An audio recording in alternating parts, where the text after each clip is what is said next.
بسم اللہ الرحمن الرحیم۔ السلام علیکم۔ آپ دیکھ رہے ہیں یوٹیوب چینل عام سی باتیں۔ اپنی جماعت کے خلاف الیکشن کمیشن میں جا کر حفیظ علوی صاحب نے کوئی مشن کی خدمت نہیں کی۔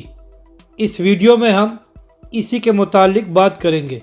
ناظرین کرام، ابھی 2 دن ہی گزرے ہیں کہ تمام تحریک لبیک کے کارکن خوش تھے اور سوشل میڈیا پر یہ لکھ رہے تھے کہ تحریک لبیک پاکستان وہ پہلی جماعت ہے جو الیکشن کمیشن سے انٹرا پارٹی الیکشن کے حوالے سے کلیئر ہو گئی ہے، مگر شاید حفیظ اللہ علوی صاحب کو یہ بات پسند نہیں آئی اور وہ الیکشن کمیشن چلے گئے ہیں اور انہوں نے کہا ہے کہ جو تحریک لبیک نے انٹرا پارٹی الیکشن کرائے ہیں وہ بوگس ہیں اور ان کا حقیقت کے ساتھ کوئی تعلق نہیں ہے۔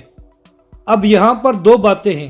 اگر حفیظ علوی صاحب کو اس بارے میں کوئی اختلاف تھا تو وہ علامہ سعد حسین رضوی اور شورا کے ساتھ بات کرتے اور ایک بند کمرے میں ان تمام معاملات کو حل کرتے، اور اگر علامہ سعد حسین رضوی اور تحریک لبیک کی شورا حفیظ علوی صاحب کو کنونس نہ کر سکتی یا ان کے خدشات کو دور نہ کرتی تو اس کے بعد حفیظ علوی صاحب میڈیا کے پاس جاتے یا الیکشن کمیشن سے بات کرتے، لیکن انہوں نے 2 دن بعد ہی الیکشن کمیشن جا کر اپنا فیصلہ سنا دیا۔ اس سے صرف تحریک لبیک اور علامہ خادم حسین رضوی علیہ رحمہ کے مشن کو نقصان ہوگا، اس سے کوئی فائدہ حاصل نہیں ہوگا۔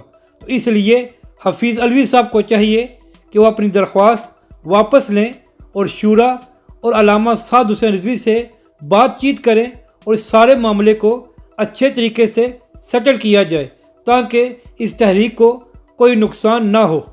اور جو وائس نوٹ اور انٹرویو حفیظ علوی صاحب نے سینئر صحافی نادر بلوچ کو دیا ہے، اگر اس سے بھی گریز کیا جاتا تو یہ بھی بہتر عمل ہوتا۔